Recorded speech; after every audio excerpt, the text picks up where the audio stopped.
नमस्कार, आइए एक नजर डालते हैं आज के टॉप 10 बुलेटिन पर। पीएम मोदी ने कहा कि पहले चरण के मतदान के बाद बिहार में एनडीए की जीत पक्की। इसका श्रेय बिहार की बहन बेटियों को दिया। साथ ही भरोसा दिलाया कि मां सीता के आशीर्वाद से बिहार होगा विकसित। पहले चरण में जंगल राज वालों को 65 वोल्ट का लगा झटका।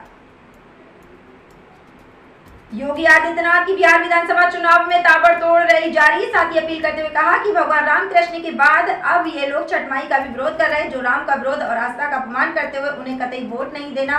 पहले चरण के चुनाव के बाद हताश और निराश महागठबंधन के लोगों का मंतव्य दिख रहा। 14 नवंबर को जब ईवीएम खुलेगी तो जनता का फैसला। बिहार में फिर एक बार एनडीए सरकार होगा। बिहार के लिए एनडीए सरकार आवश्यक।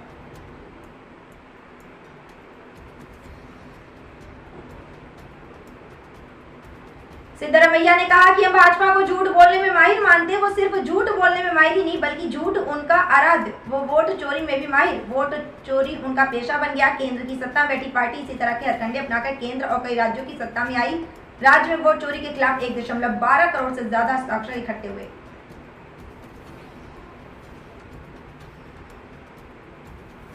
मुख्यमंत्री रेखा गुप्ता सहित सांसद मनोज तिवारी और मंत्री कपिल मिश्रा ने बागेश्वर धाम प्रमुख धीरेन्द्र शास्त्री की सनातन हिंदू एकता पद यात्रा में भाग लिया, जो 7 नवंबर को कात्यायनी मंदिर से शुरू और अब 16 नवंबर को वृंदावन पहुंचेगी। यात्रा दिल्ली, हरियाणा और उत्तर प्रदेश के 6 जिलों के लगभग 422 ग्राम पंचायतों से गुजरेगी। यात्रा की कुल दूरी 150 किलोमीटर होगी और ये 10 दिन तक 40,000 श्रद्धालुओं का पंजीकरण हो चुका है और ये संख्या 1 लाख तक पहुंच सकती। देश भर से संत, महंत, अभिनेता, खिलाड़ी और राजनेता शामिल।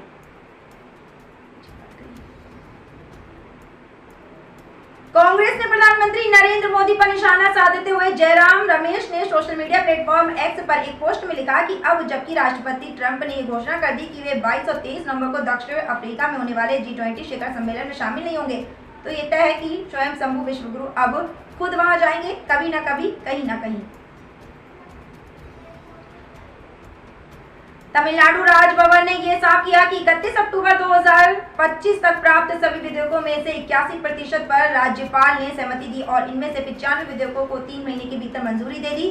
बयान में यह भी बताया गया कि 13% विधेयक राष्ट्रपति के विचारार्थ भेजे गए, जिनमें से 60% को राज्य सरकार की सिफारिश पर ही राष्ट्रपति के पास भेजा गया। पाकिस्तान में अफगान नागरिकों की गिरफ्तारियों और हिरासतों में भारी उछाल देखा गया। 1 नवंबर को खत्म हुए हफ्ते में गिरफ्तारियों में 146% की बढ़ोतरी। संयुक्त राष्ट्र शरणार्थी एजेंसी और अंतर्राष्ट्रीय प्रवासन संगठन की संयुक्त रिपोर्ट में इस अवधि में कुल 7,764 अफगान नागरिकों को पाकिस्तान के कई इलाकों में गिरफ्तार। आंकड़े पिछले सप्ताह की तुलना में लगभग 1.5 गुना ज्यादा। दिल्ली में इन दिनों AQI 300 से 400 से ऊपर दर्ज किया जा रहा है, जो गंभीर श्रेणी में आता है और डॉक्टरों का कहना है कि लगातार ऐसे स्तर पर रहने वाली हवा से सांस की बीमारियां, खांसी और आंखों में जलन जैसी समस्याएं बढ़ सकती हैं। राजधानी में सरकार ने स्कूल बंद करने और निर्माण कार्य पर रोक जैसे अस्थायी उपाय लागू किए, लेकिन प्रदूषण पर स्थायी समाधान अब तक नहीं निकल पाया। शाहरुख खान की फिल्म किंग का फैंस बेसब्री से इंतजार। 60वें बर्थडे फिल्म पर title announcement video release. Shahrukh Khan का जबरदस्त लुक। किंग अगले साल रिलीज। फिल्म के नाम बड़ा रिकॉर्ड। मेगा बजट के साथ किंग भारत की अब तक सबसे महंगी एक्शन 350 करोड़ की लागत से बनाई।